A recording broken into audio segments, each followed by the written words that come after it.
Lessons, लेकिन सभी बोलेंगे पिछली जिंदगी तो याद ही नहीं है हमें, उससे लेसन्स कैसे लर्न करेंगे। हम सबको पिछली जिंदगी याद है।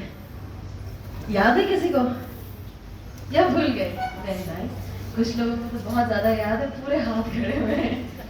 हम सबको याद है, खासकर जब हम छोटे होते हैं ना, बचपन में 2 साल तक की उम्र के, हम सबको अपनी पिछली जिंदगी याद होती है, सबको।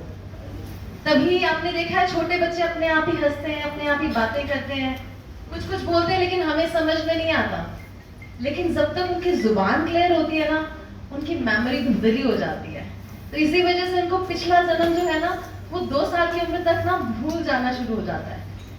जब वो 2 साल तक के होते हैं तब तक सब याद होता है, और हमें कुछ लोगों को अभी तक भी याद है। हमें ग्लिम्स आते हैं अपने पास्ट लाइफ के, डेजा वू होता है, इंट्यूशंस होती हैं, लगता है इस इंसान को मिले हैं। और सबसे बड़ा भास पता है क्या होता है? बिना वजह से किसी से जेलस हो जाना, बिना वजह से किसी का चेहरा देख के गुस्सा आ जाना, किसी ने कुछ कहा भी नहीं लेकिन वो इंसान ही अच्छा ना लगना, होता है ना सबके साथ। ये कहीं ना कहीं से हम कैरी फॉरवर्ड कर रहे हैं पिछली जिंदगी के कर्मास को, पीछे से उठाए हैं, और वो कहीं ना कहीं पिछली जिंदगी में उस इंसान से हम जेलस थे, या उस पे गुस्सा आता था, या कोई ऐसी बात हो गई थी जिसको हम कैरी फॉरवर्ड करके आगे बढ़ते जा रहे हैं। तो हम लेसन्स कैसे लर्न करें? बहुत आसान है, मैं बहुत समय नहीं लूंगी। आसान है लेसन्स को लर्न करना, मुश्किल नहीं है।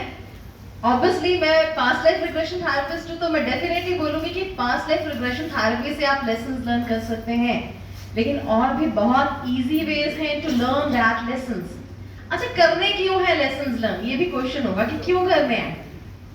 अच्छा, जब हम लोग स्कूल जाते हैं तो अगर फेल हो जाते हैं तो क्या होता है? दोबारा से उसी क्लास में डाल दिया जाता है, दोबारा से वही लेसन्स लर्न करने पड़ते हैं हमें जो हमने किए होते हैं। हो सकता है हमारे टीचर्स चेंज हो, और हो सकता है हमारे क्लासमेट्स चेंज हो, लेकिन लेसन्स वही लर्न करने पड़ते हैं। तो फिर क्या मजा हुआ जिंदगी का जब बार बार वही लेसन्स लर्न करने आ रहे हैं? जिंदगी जहां खत्म होगी वहां से शुरू दोबारा से करनी है। जब हमने नेक्स्ट जिंदगी जीनी है तब तो मजा है, नए लेसन्स को लर्न करेंगे। अच्छा, कुछ लोग ऐसे भी आपने देखे होंगे जो पास्ट से लेसन्स लर्न कर रहे हैं और अभी तक इंप्लीमेंट कर रहे हैं उन लेसन्स के ऊपर, देखा है। लेकिन आपने ये भी सुना होगा, पीछे मत देखो आगे बढ़ो, पीछे देखोगे तो जिंदगी में दुख ही दुख है, लेकिन आगे बढ़ोगे तो सुख ही सुख है। अगर ऐसा होता तो हम स्कूल में ही ना जाते। स्कूल में हम फ्यूचर में चीजों को इंप्लीमेंट करने के लिए जाते हैं, और फ्यूचर में हम उन्हीं चीजों को पास्ट में देख के याद करते हैं कि क्या सीखा था, और उसी पे इंप्लीमेंट करते हैं। ऐसा ही होता है ना हमारी लाइफ में। तो हम लेसन्स कर्मा से क्यों नहीं सीखते हैं? और बड़ा इजी है सीखना। मेडिटेशन से हमारे सवालों के जवाब मिलते हैं, भक्ति से हमारे सवालों के जवाब मिलते हैं। हम अपनी कॉन्शियस के साथ कनेक्ट नहीं होते, वहां भी जवाब मिलते हैं। अभी अनुराग जी ने कहा हम फोकस नहीं करते कि क्या कर्मा है। फोकस करने से, ध्यान से समझने से चीजों के सवालों के जवाब मिलते हैं। और सबसे बड़ा सवाल का जवाब पता है कब मिलता है? जब आपको कोई पेन देता है, जब आपको कोई दुख देता है, दर्द होता है, उसको ना रिवर्ट बैक करने से पहले एक बार सोचिए कि मैंने कुछ तो इसको दिया होगा जो ये मुझे दे रहा है वापस। एक सेकंड के लिए सोचिए और फिर रिएक्ट कीजिए। 101% वो पीछे से ही आए हुए कर्मास है जो सामने वाला आपको दे रहा है और आपको पेन हो रहा है। तो वहां से क्या लेसन्स लेना है? This one is a major lesson you want to learn. वहां से ये लेसन लेना है, भाई ये दर्द इतना हो रहा है, इसको भी मैंने दिया होगा, और अब प्रेजेंट कर्मास में मुझे ये दर्द अब किसी को नहीं देना है। So this is the one most important lesson we have to learn from our present life, ताकि एटलीस्ट हम अब वाले कर्मास को मत खराब करें। पीछे जो करके आए, अगर लेसन्स ही नहीं लर्न किए तो क्या फायदा हुआ? जब लेसन्स ही नहीं याद किए तो फिर से फेल होके उसी क्लास में आए हैं, और फिर से फेल होके और फिर से उसी क्लास में जाएंगे। फिर इसके लिए तो डेफिनेटली हमें एक्स्ट्रा पनिश किया जाएगा बार बार फेल होते हुए। तो हमें अपनी कॉन्शियस के साथ कनेक्ट करना है, मेडिटेशन करना है। जितना समय आप नेचर के साथ कनेक्ट होकर बिताओगे उतने ही प्रेजेंट कर्मा से बच जाएंगे, नए कर्मा करने से बच जाएंगे। जितना भक्ति करेंगे उतना ही प्रेजेंट नए कर्मा करने से बच जाएंगे।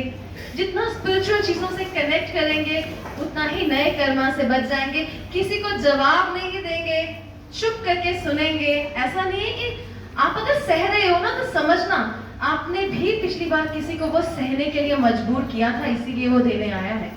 तो आप दोबारा नहीं वो रिपीट करनी मिस्टेक्स जो स्पेलिंग मिस्टेक्स पहले पेपर में की थी। सो हमें अपने पास्ट लेसन से लर्न करना है। और एक बहुत इंपॉर्टेंट चीज हमें हमेशा याद रखनी है, वो ये कि हम इस जर्नी में परमानेंट नहीं है। हमारा असली घर ऊपर है, तो वो क्यों वो ग्रजेस, वो गुस्सा, वो जेलसी हमें हमेशा होल्ड करके रखनी है दूसरों के प्रति? क्यों ऐसा करना है? ये चीज यही रह जानी है और हमने दोबारा से सोल लेके, हो सकता है उसी की बेटी, उसी का बच्चा, उसी की माँ बन के वापस आना पड़े। तो इसको परमानेंट नहीं समझो, ये चीज परमानेंट नहीं है। आप टेम्पररी हो, हु नोज, आज हो कल नहीं हो, या और 70 साल जीने वाले, यू नेवर नो। तो इसलिए ग्रजेस मत रखो, लेट गो करना सीखो, हपोनोपोनो प्रेयर्स करो, फॉरगिवनेस करो और अपने आप को लाइट रखो। जितना लाइट रखेंगे उतना ही प्रेजेंट कर्मास नए क्रिएट नहीं करेंगे और अगला जन्म जो है वो अच्छा मिलेगा, सुखी मिलेगा। So thank you everyone for listening to me. और अगर मेरी बात अच्छी लगी हो तो घर ले जाना, नहीं अच्छी लगी तो मुझे वापस लौटा देना। Thank you everyone.